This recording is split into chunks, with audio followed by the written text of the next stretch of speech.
आउज़ुबिल्लाहि मिनश्शैतानिर्रजीम बिस्मिल्लाहिर्रहमानिर्रहीम। प्यारे बच्चों, अस्सलामु अलैकुम वरहमतुल्लाहि वबरकातुह। चूँकि हमने इस चैप्टर यानी कि force and laws of motion को कंप्लीट किया, अब हमने इसके कुछ न्यूमेरिकल्स करने हैं जो आपकी इस बुक में लास्ट पे दिए गए हैं। सबसे पहले क्वेश्चन नंबर 5, एक न्यूमेरिकल है इसमें। तो क्वेश्चन है, मैंने यहाँ पे लिख के रखा है, a truck starts from rest and rolls down a hill with a constant acceleration। एक ट्रक होता है जो चूंकि रुका हुआ होता है, फ्रॉम रेस्ट इनके स्टार्ट हो जाता है वो, एंड रोल्स डाउन अ हिल, उसके बाद वो एक हिल से उतरती है या उतरता है विद ए कांस्टेंट एक्सेलरेशन। हाँ, उसके बाद फिर उसकी एक्सेलरेशन हो जाती है। It travels a distance of 400 metres. कितनी डिस्टेंस कवर करती है? 400 मीटर्स। कितनी टाइम में? 20 सेकेंड्स में। हमें बताना है इसकी एक्सेलरेशन क्या होगी फिर। ठीक, डिस्टेंस भी दी गई है और टाइम भी दिया गया है। ठीक, हमें बताना है एक्सेलरेशन क्या होगी इसकी। और इसके अलावा find the force acting on it if its mass is 7 ton. हमें यह भी बताना है कि इस पर कितना फोर्स एक्ट करेगा जबकि इसका मास वहीं से दिया गया है 7 टन। और इसके अलावा ब्रैकेट में वहां पे आगे दिया गया है हिंट, वो ये है कि 1 टन जो होता है वो किसके बराबर होता है? वो 1000 kgs के बराबर होता है। क्योंकि ट्रक स्टार्ट्स फ्रॉम रेस्ट, इसका मतलब है कि इसकी जो इनिशियल वेलोसिटी है वो किसके बराबर होगी? 0 के बराबर, है ना। वो तो आपने पहले ही पढ़ा है जब हमने पहले चैप्टर में मोशन में उसके बारे में बात की थी कि जब हमें ये देखते हैं कि ट्रक स्टार्ट्स फ्रॉम रेस्ट, जब कोई चीज रेस्ट से स्टार्ट होता है ना, इसका मतलब होता है कि इसकी इनिशियल वेलोसिटी जो होती है वो 0 होती है। और इसके अलावा यहाँ पे क्या दिया गया है? इसके अलावा it travels the distance of 400 metres. इसके अलावा इसकी डिस्टेंस जो है वो भी दी गई है 400 मीटर्स।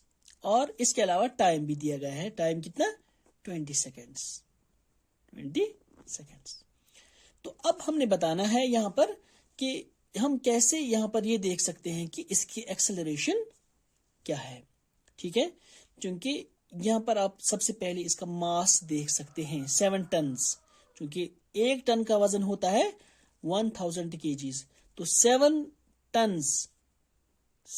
टन कितने kgs हो जाते हैं फिर? क्योंकि जब 1 टन 1000 किलोग्राम होते हैं, 7 टन कितने होते हैं? तो फिर 7000 kgs होंगे वो। ठीक हो गया। अब ये सब कुछ हमने यहाँ पे इसको यहाँ पर ये हमने जो हमें चाहिए था सब कुछ आ गया हमारे सामने। अब हमें बताना है कि इसकी एक्सेलरेशन क्या होगी और इसके अलावा हमें बताना है कि इस पर कितना फोर्स एक्ट करता है, यानी कि हमें एफ निकालना है। ए कैसे निकालेंगे हम? एक्सेलरेशन हम सबसे पहले कैसे निकालेंगे? देखिए यहाँ पर अगर हमने जो मोशन में इक्वेशंस पढ़ी थी v = u + at, अगर आप वो देखोगे तो वो आप यहाँ पर यूज नहीं कर सकते हैं। क्यों?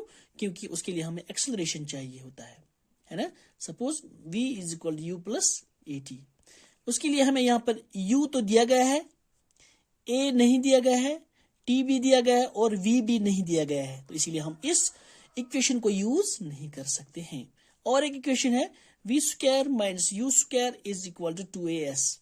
अगर आपको पता होगा कि हम यहाँ पर ये जो है यहाँ पर इसको यूज नहीं कर सकते हैं। क्यों?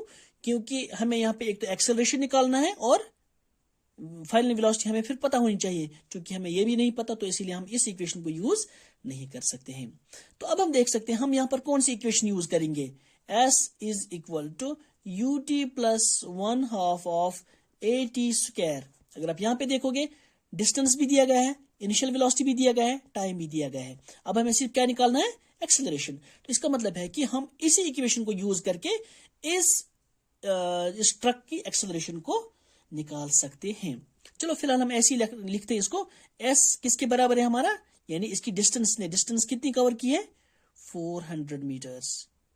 ठीक, 400 मीटर्स। इसकी इनिशियल वेलोसिटी क्या है हमारी? 0 है। t किसके बराबर है हमारा? 20 सेकेंड्स।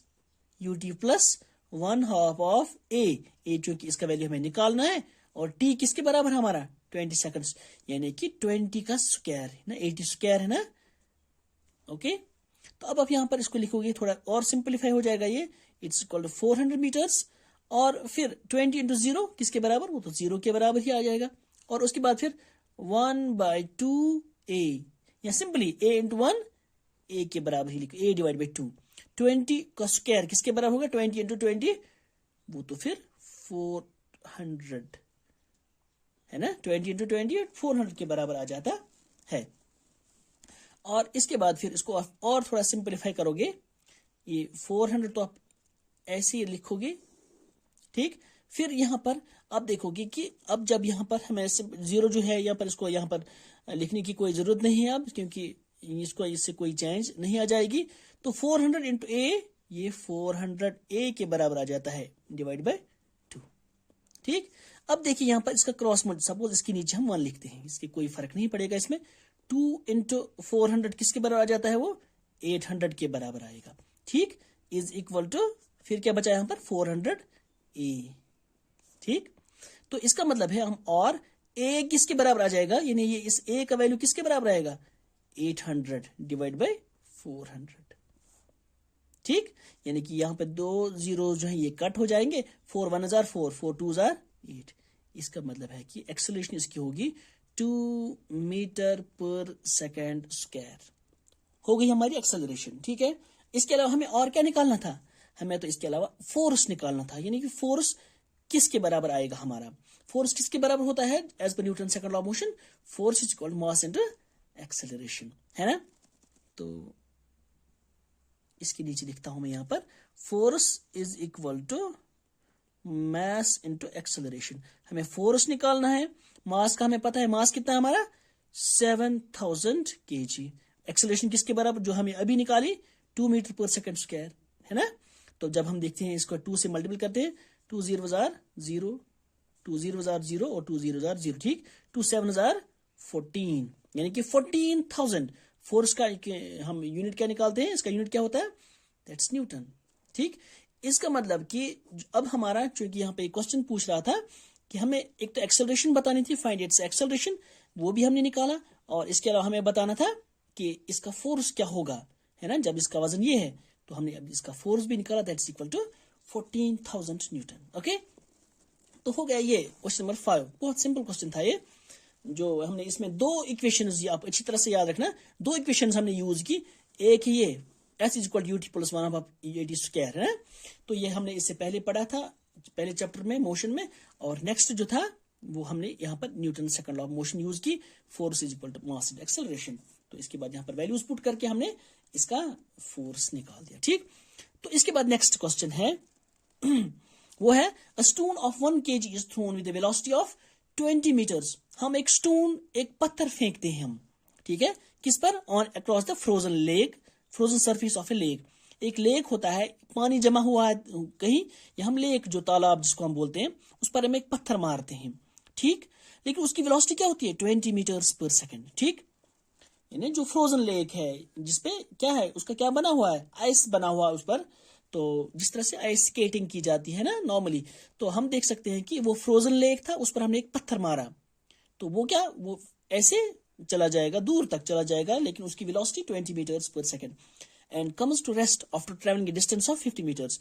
उसके बाद ये कितनी डिस्टेंस कवर करता है, 50 मीटर्स तक की डिस्टेंस कवर करता है। उसके बाद ये फाइनली इसको क्या हो जाता है, ये स्टॉप कर जाता है, उसके बाद मतलब रुक जाता है ये 50 मीटर्स डिस्टेंस कवर करके।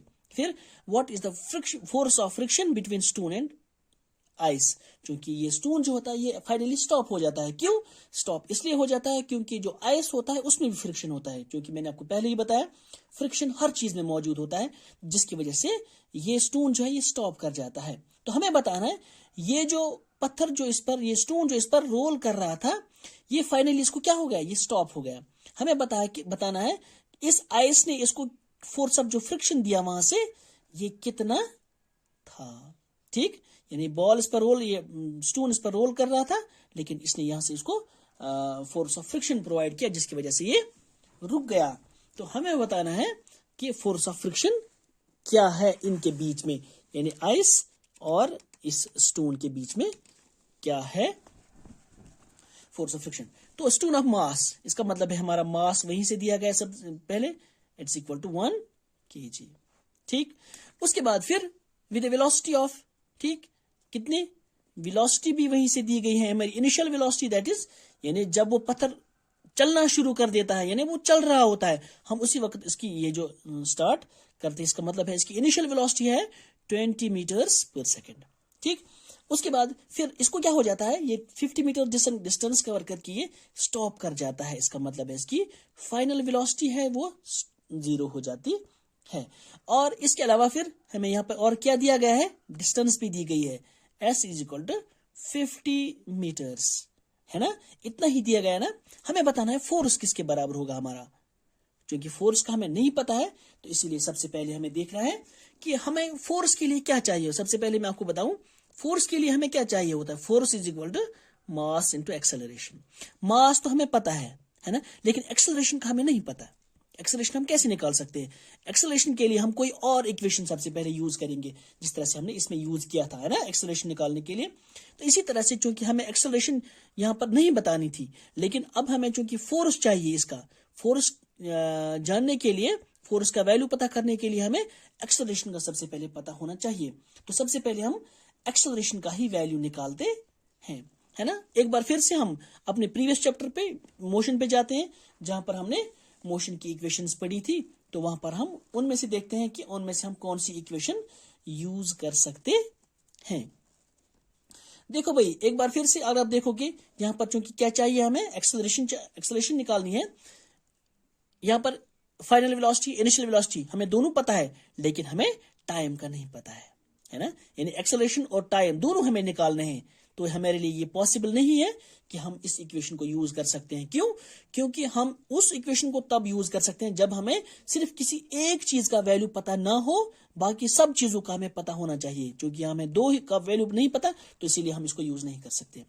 इसी तरह से एक बार फिर से अगर हम इस इक्वेशन को देखेंगे, यहां पर हमें फाइनल वेलोसिटी भी पता है, इनिशियल वेलोसिटी भी पता है, एक्सेलरेशन निकालनी है और डिस्टेंस का भी पता है। तो इसका मतलब हम इसी इक्वेशन को यूज करेंगे। v square minus u square is equal to 2as। तो अब मैं इसको थोड़ा ऐसे रखता हूं।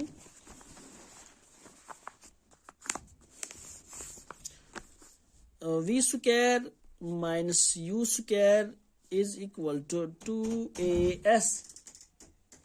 2as, है ना।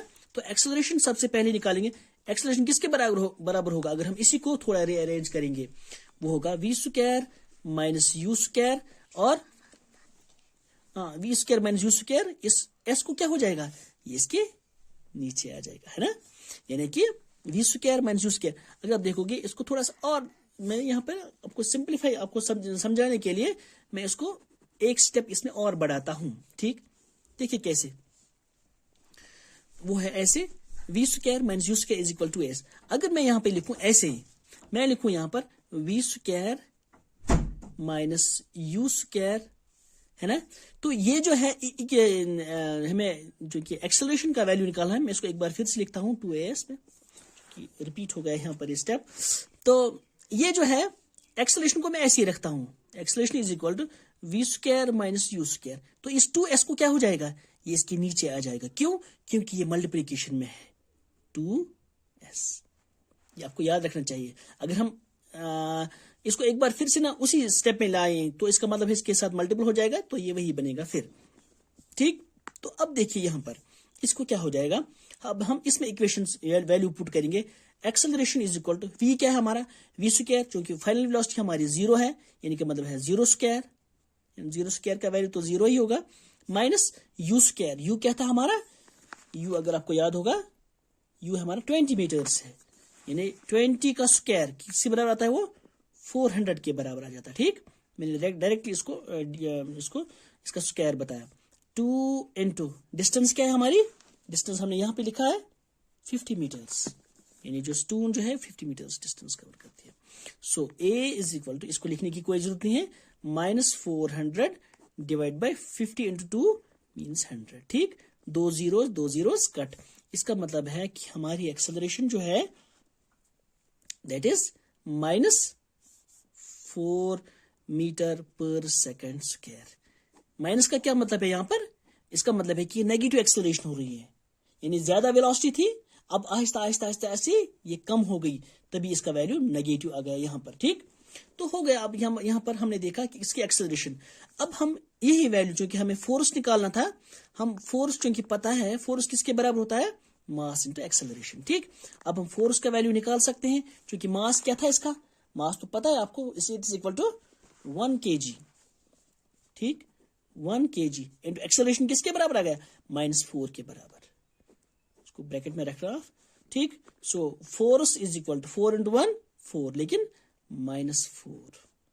ठीक, यानी कि जो हमारा फोर्स है दैट वुड बी, फोर्स किसने एक्सर्ट किया, फोर्स वहां से फोर्स ऑफ फ्रिक्शन जो कि अपोजिट साइड में था, अपोजिट डायरेक्शन में था, इसीलिए ये नेगेटिव आ गया। अगर आपको याद होगा जो हमने Newton's third law of motion पढ़ा, तो उसमें हमने देखा to every action there is equal and opposite reaction. हमने law of conservation of momentum में भी पढ़ा, जो डायरेक्शन ये थी ये हमने पॉजिटिव ली थी, यानी यहां की तरफ, इसके बाद जो वापस की डायरेक्शन आ रही थी यानी फोर्स ऑफ फ्रिक्शन जो इस वक्त यहां पर है, तो ये नेगेटिव होगा, क्योंकि हमें फोर्स ऑफ फ्रिक्शन निकालना था, इसीलिए इसका वैल्यू यहां पर नेगेटिव आ गया। ओके, चलो बस आज हमने ये 2 क्वेश्चंस किए, इंशाल्लाह हम इसको बाकी क्वेश्चंस हैं उनको भी करेंगे, तो आप प्लीज इनको घर में प्रैक्टिस कीजिएगा। ठीक, चलो बस आज इतना ही, आपसे इजाजत चाहते हैं, अल्लाह हाफिज।